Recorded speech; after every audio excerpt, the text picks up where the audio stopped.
شروع اللہ کا نام لے کر جو بڑا مہربان نہایت رحم والا ہے۔ الف لام را، یہ ایک پر نور کتاب ہے، اس کو ہم نے تم پر اس لیے نازل کیا ہے کہ تم لوگوں کو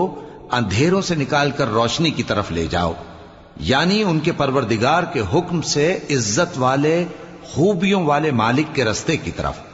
یعنی اس اللہ کے راستے کی طرف کہ جو کچھ آسمانوں اور زمین میں ہے سب اسی کا ہے،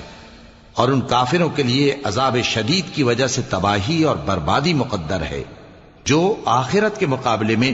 دنیاوی زندگی کو پسند کرتے اور لوگوں کو اللہ کے راستے سے روکتے اور اس میں کجی چاہتے ہیں۔ یہ لوگ بڑے دور کی گمراہی میں ہیں، اور ہم نے کوئی پیغمبر نہیں بھیجا مگر وہ اپنی قوم کی زبان بولتا تھا تاکہ انہیں احکام الہی کھول کھول کر بتا دے۔ پھر اللہ جسے چاہتا ہے گمراہ رہنے دیتا ہے